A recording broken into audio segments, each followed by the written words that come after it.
le premier cercle familial est toujours celui qui est fracturé et sur lesquels ils projettent finalement tout leur venin, leur pulsion, leur agressivité, mais ça ne se voit pas. D'où la difficulté pour les personnes qui sont victimes de parler. Emprisonné dans une famille formidable, avec un père moralisateur pudique, même timide. Comment, lui, pourrait-il être un abuseur? Voilà les deux grands thèmes, mais en règle générale, ils sont tous pervers. Alors on va écouter à présent le témoignage d'Aurore, qui justement hésite encore à dévoiler son lourd secret. Aurore, vous m'entendez? Oui. Vous aussi, vous avez été victime d'inceste. Est-ce que vous pouvez nous dire qui s'en est pris à vous? Ce sont mes frères qui ont abusé de moi. Est-ce que vous vous souvenez de la première fois où l'un de vos frères a abusé de vous? Oui, c'est un soir, lorsque j'avais 11 ans. Il est venu dans ma chambre et il m'a proposé de jouer à un jeu. Alors à l'époque, j'ai dit oui. Et à ce moment-là, il s'est allongé sur moi et a simulé l'acte amoureux. Et je n'ai pas compris tout de suite. Est-ce que ce scénario s'est reproduit?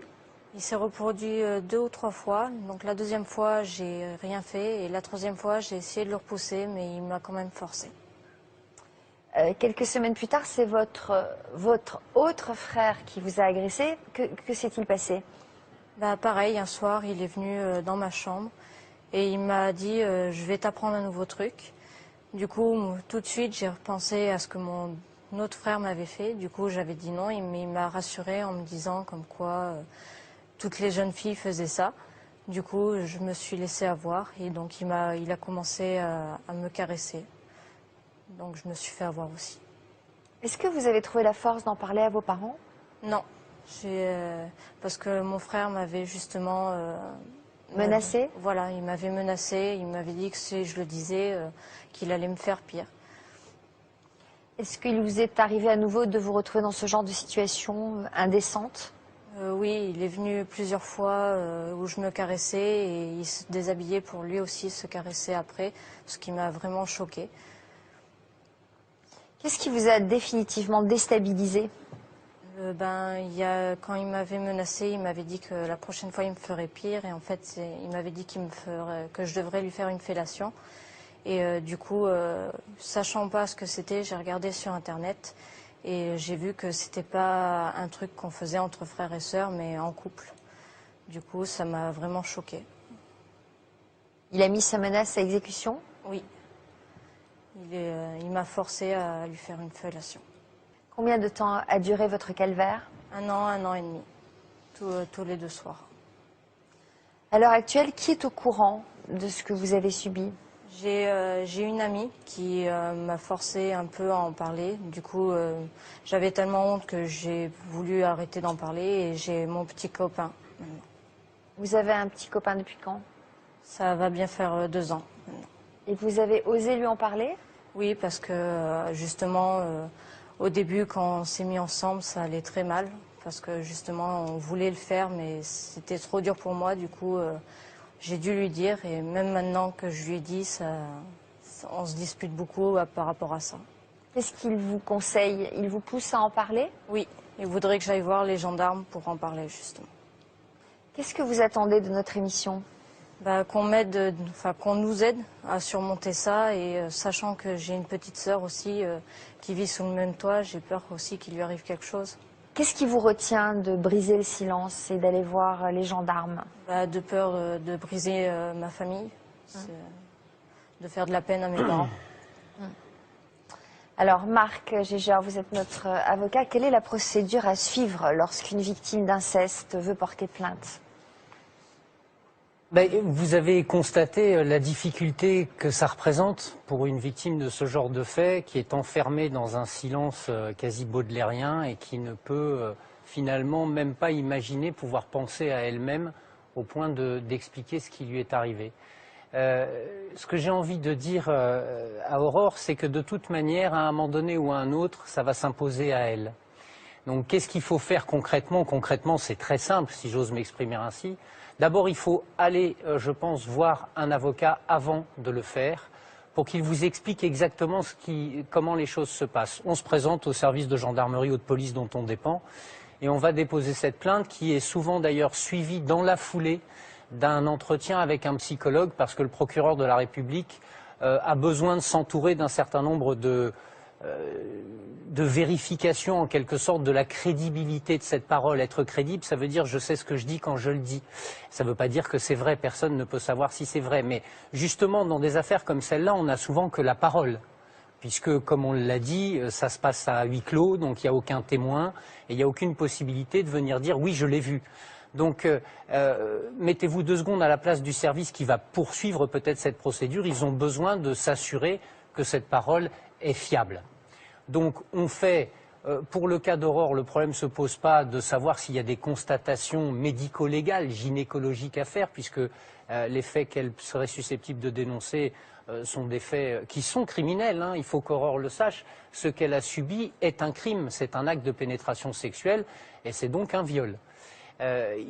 Une fois qu'elle s'est présentée au service de police ou de gendarmerie pour dénoncer ces faits, ensuite la procédure suit son cours, c'est-à-dire que le procureur vérifie s'il pense que cette parole mérite d'être suivie et qu'on puisse poursuivre les auteurs. Et ensuite, on place en garde à vue les personnes qui sont les mises en cause ou les suspects. Et ensuite, eh bien, la procédure se poursuit avec parfois, pour les victimes, des moments particulièrement difficiles. J'en parle d'autant plus facilement que ça fait 25 ans que j'accompagne des victimes de ce genre de faits. Et l'une des pires choses à vivre pour la victime, c'est ce qu'on appelle la confrontation.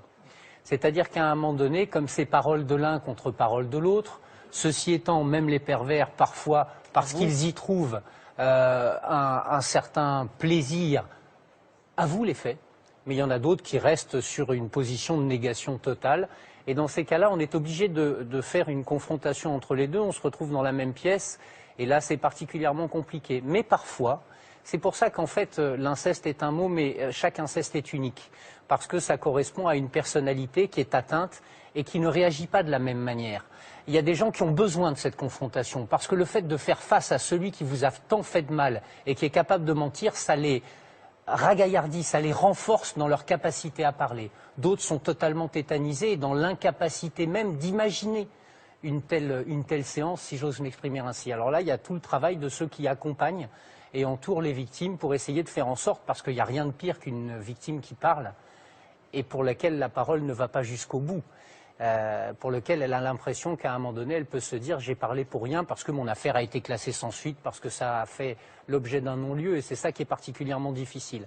Ce qu'il faut que tout le monde sache quand on a été victime de ces faits, qu'on les dénonce à temps ou pas, il faut le dire, il faut en parler, parce que cette parole-là, elle vous libère vous, même si c'est dans un microcosme dans un premier temps. Cette parole, elle est libératoire. Et le fait que sur ce plateau, il y ait des gens pour qui c'est trop tard, parce qu'on le verra dans un instant, je crois, eh bien c'est important qu'elle soit là. Parce que c'est important de pouvoir avoir, à la place d'une enceinte judiciaire, une enceinte d'écoute, une enceinte de compréhension.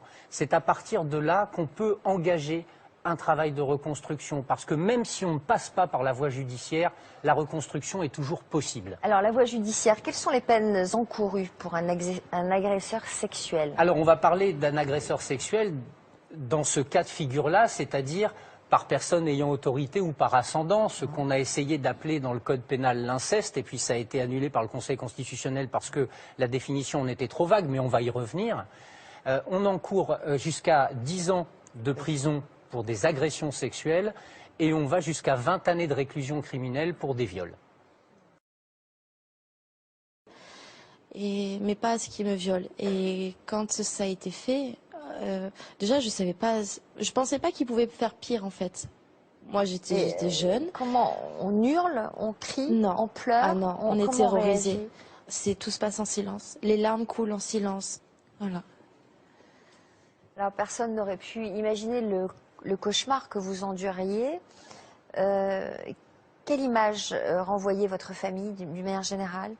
On était une famille parfaite. Ouais, mon père était très strict, très exigeant. Il voulait qu'on soit les meilleurs à l'école, qu'on soit parfait, poli, on était appréciés de tous, les voisins, les amis de la famille. On était vraiment des enfants modèles. Alors vous avez gardé le silence pendant des années, mais la vérité a fini par éclater. Vous nous expliquerez tout à l'heure de quelle manière. Yvonne, vous êtes notre psychologue, un sujet extrêmement douloureux. Est-ce qu'il y a un profil type de ces auteurs d'inceste? Alors je crois que les abuseurs, on peut les classer en deux grandes catégories. Il y a ceux qui se voient, c'est-à-dire les pères dominants, les pères abusifs, je dirais presque à une dimension paranoïaque. Ils fonctionnent dans l'agression, dans l'humiliation, ils sont parfois aussi alcooliques, donc ils sont terribles, ils veulent marquer leur emprise physique, et là ça se voit assez rapidement. Et il y a ceux qui sont dans la séduction, c'est-à-dire les pères qui sont parfaits, les pères qui sont moralisateurs, un tantinet pudique, et qui font en sorte d'enfermer leur famille dans une sorte de clan. Et tout se passe à huis clos. Une famille formidable avec à l'intérieur une destruction totale. C'est ça. Mais aussi, ces êtres parfaits en apparence sont souvent, lorsqu'ils sont abuseurs, des êtres immatures et qui ont une pulsion sexuelle importante et aucune empathie vis-à-vis de leurs proches. Le premier